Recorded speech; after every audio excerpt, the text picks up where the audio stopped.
थप्पड़ कांड से जुड़े मालपुरा के एसडीएम अमित चौधरी पर छाए संकट के बादल। एक पटवारी को गाली देते हुए एसडीएम अमित चौधरी का ऑडियो हुआ वायरल। पहले भी आम जनता को मारने की धमकी देते हुए अमित चौधरी का वीडियो हो चुका है वायरल। दलित महिला से मारपीट के मामले में एपीओ हो चुके हैं एसडीएम अमित चौधरी।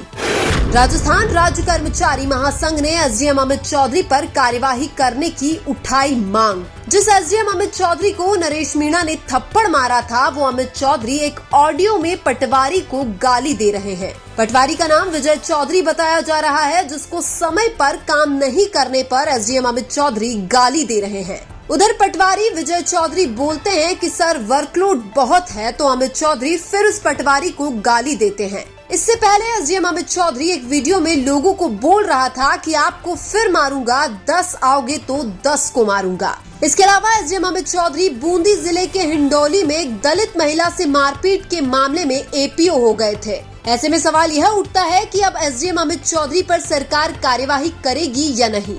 अब लोग इस ऑडियो और वीडियो के वायरल होने के बाद यह प्रतिक्रिया दे रहे हैं कि नरेश मीणा ने एसडीएम अमित चौधरी को सही थप्पड़ मारा था। उधर मंत्री कन्हैयालाल चौधरी भी पटवारी विजय चौधरी का बचाव करने के बजाय एसडीएम अमित चौधरी का बचाव करने की कोशिश कर रहे हैं। यही नहीं, मंत्री कन्हैयालाल चौधरी भी यह बोल रहे हैं कि पटवारी से काम कराने के लिए धमकाना पड़ता है। तो इस मंत्री महोदय से यह पूछना चाहिए कि काम कराने के लिए एसडीएम जैसे पद पर बैठा हुआ इंसान गाली गलौज कैसे कर सकता है। मंत्री कन्हैयालाल चौधरी क्यों नहीं बोल रहे हैं कि अगर एसडीएम अमित चौधरी ने गाली गलौज की है तो मैं उस पर कार्यवाही करूंगा। यही नहीं, एसडीएम अमित चौधरी ने खुद को बचाने के लिए पटवारी विजय चौधरी का ट्रांसफर करवा दिया है। उधर टोक कलेक्टर सौम्या झा ने कहा है कि मुझे गाली गलौज वाले मामले का अभी पता लगा है, आगे मामले की जांच करके एक्शन लिया जाएगा। लेकिन ये वही कलेक्टर महोदया है जिन्होंने एसडीएम को समरावता गांव भेजकर अवैध रूप से कुछ वोट डलवाने का आदेश दिया था।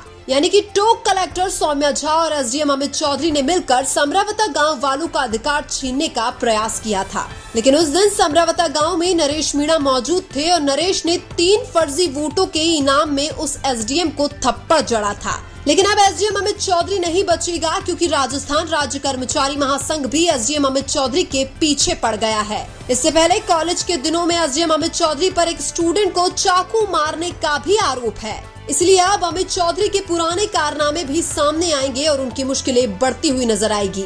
आम जनता को मारने की धमकी देना, दलित महिला से मारपीट, कॉलेज के दिनों में चाकू मारने का आरोप और अब पटवारी को गाली दे रहे हैं। लेकिन सरकार फिर भी एसडीएम अमित चौधरी पर कार्यवाही नहीं कर रही है, जो सरकार का दोगला रवैया दिखाता है। कई लोगों का यह भी आरोप है कि मंत्री कन्हैयालाल चौधरी ही एसडीएम अमित चौधरी को बचा रहे हैं और जिस हिसाब से न्यूज चैनल के इंटरव्यू में मंत्री कन्हैयालाल चौधरी बात कर रहे हैं, उस हिसाब से बिल्कुल यह लग रहा है कि वो अमित चौधरी का बचाव कर रहे हैं। कुछ लोग तो यह भी प्रतिक्रिया दे रहे हैं कि नरेश मीणा ने अमित चौधरी को एक थप्पड़ मारकर गलती कर दी, 2-3 थप्पड़ और मारने चाहिए थे। और यह बात तो हनुमान बेनीवाल भी बोल चुके हैं कि नरेश मीणा ने सही किया है, अमित चौधरी को 2-3 थप्पड़ और पड़ने चाहिए थे। एसडीएम अमित चौधरी के 5 साल में 8 ट्रांसफर हो चुके हैं। इसका मतलब है कि एसडीएम अमित चौधरी के साथ कुछ न कुछ गड़बड़ जरूर है। अगर डॉक्टर किरोड़ी लाल मीणा एसडीएम अमित चौधरी के पीछे पड़ गए तो वो एसडीएम की सारी कुंडली निकाल लाएंगे। और यह तो हम भी जानते हैं कि अगर राजस्थान में कोई फर्जीवाड़ा करता है तो वो इंसान किरोड़ी लाल मीणा से ज्यादा दिन बच नहीं सकते हैं। एक सवाल यह भी उठ रहा है कि जब एसडीएम अमित चौधरी पर कॉलेज में स्टूडेंट को चाकू मारने का आरोप है तो उनका पुलिस वेरिफिकेशन कैसे हुआ। हालांकि हो सकता है अभी बीजेपी सरकार में तो मंत्री कन्हैयालाल की वजह से अमित चौधरी बच जाएं, लेकिन भविष्य में सरकार बदलने के बाद एसडीएम अमित चौधरी का बचना बहुत मुश्किल है। और एसडीएम अमित चौधरी के ये तो वो काले कारनामे हैं जो मीडिया के सामने आ चुके हैं। इसके अलावा भी एसडीएम अमित चौधरी के बहुत सारे काले कारनामे होंगे जो मीडिया के सामने नहीं आ सके।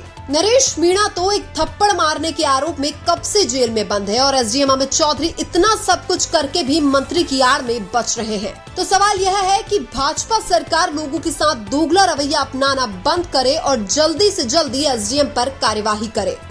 लेकिन आपको क्या लगता है, क्या इतना सब कुछ होने के बाद एसडीएम अमित चौधरी पर कार्यवाही होनी चाहिए या नहीं? कमेंट करके जरूर बताएं। वीडियो अच्छा लगा तो लाइक कीजिए और हमारे चैनल मीना की आवाज को सब्सक्राइब कीजिए। धन्यवाद।